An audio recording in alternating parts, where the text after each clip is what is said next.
નમસ્તે ગાઈસ, કેમ છો બધા મજામાં? તો આજે હું લાવી છું મહેંદી ક્લાસીસ. તો દરરોજ મારા મહેંદીના વિડીયોઝ જોવા માટે તમે લાઇક, શેર એન્ડ સબસ્ક્રાઈબ કરી લેજો. તો આજે આપણે સ્ટાર્ટ કરશું first day of mehndi class.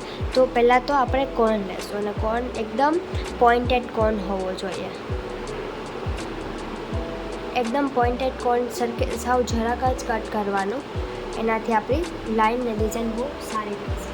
તો ફર્સ્ટ સ્ટેપ જે મહેંદીમાં છે એ છે લાઇન. જો તમારી લાઇન જ પ્રોપર નહીં હોય તો બધો લુક બહુ ખરાબ થશે. આવી રીતના પ્રોબ્લેમ હોય તો આવી રીતના ખેંચી લેવાનું.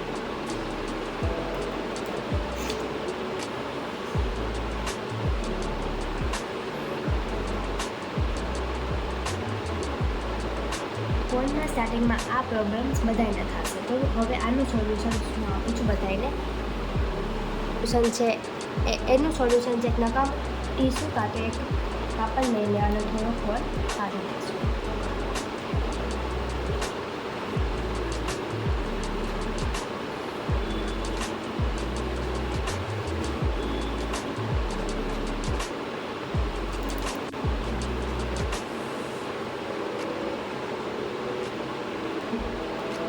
આપણે હવે ફર્સ્ટ લાઈન કરશું.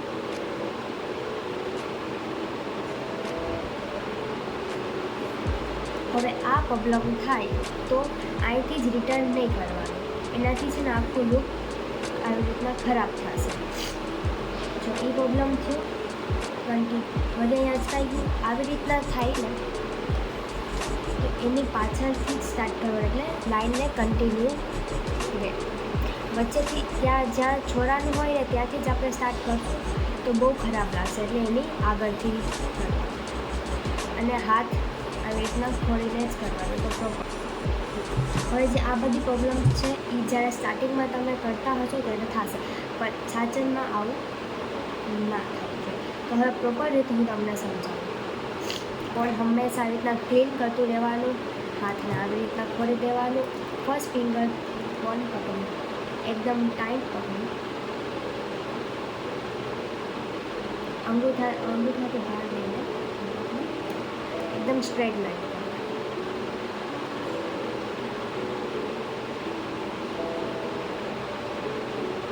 અને જેમ બને એમ લાઇન્સ બધી પતલી જ કરવાની. એટલે કોનને આપણે બહુ ઓછું પ્રેસ કરીશું.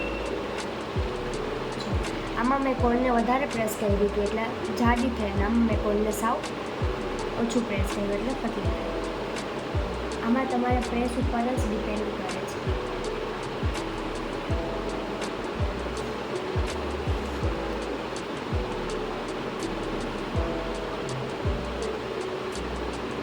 મારાથી આવું થયું તો એના આગળથી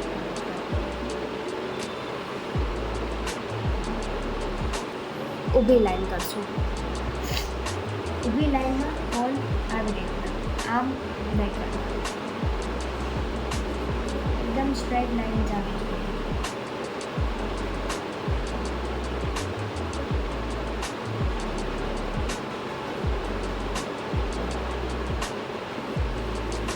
હવે આમાં હું તમને ભૂલ બતાવું મારી. આ ત્રણમાં ભૂલ છે. આ તો આડી અવળી ગઈ છે, આ એકદમ સ્લાઇડ ગઈ છે, અને આમાં વચ્ચે સ્પેસ થઈ ગઈ છે. તો હવે આ રીત ખોટી છે. આ બાજુ ભારનો પ્રેસ વધારે ભાર દેવાનો, કોન આવી રીતના પકડવાનું, અને વધારે ભાર આપણે અહીંયા દઈશું. કોન એકદમ સ્ટ્રેટ ને ધીમે કરવાનું, બહુ પ્રેસ નહીં કરવાની. જો હવે આ બે લાઈનમાં તમને ડિફરન્ટ બતાવું. આ મેં સીધે આમ કર્યું છે, એટલે એવી રીતના નહીં કરવું, થોડુંક આડું રાખીને.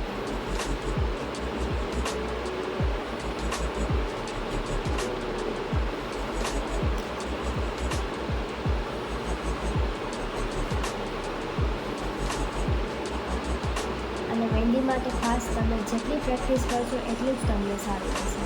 ગમે એટલા મોટા આર્ટિસ્ટ બની જશો તો પણ મહેંદીમાં પ્રેક્ટિસ કરવી જરૂરી છે.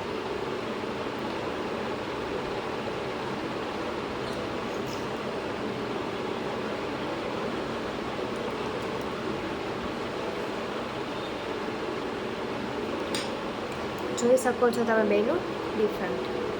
સ્ટ્રેટ, ઊભી અને હવે આડી લાઈન કરશું.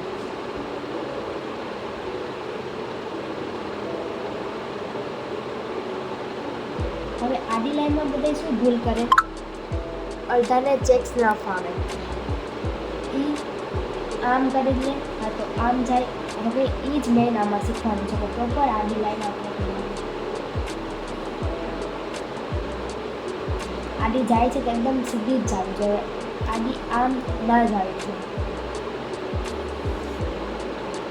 અને જેમ બને એમ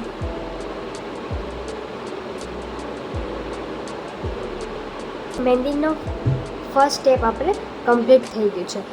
આ ટર્ન જે મહેંદીમાં ઇમ્પોર્ટન્ટ છે કે તમને બધી જગ્યાએ યુઝ થશે, તો આ ટર્નનું જરૂર ને જરૂર પ્રેક્ટિસ કરજો બધા.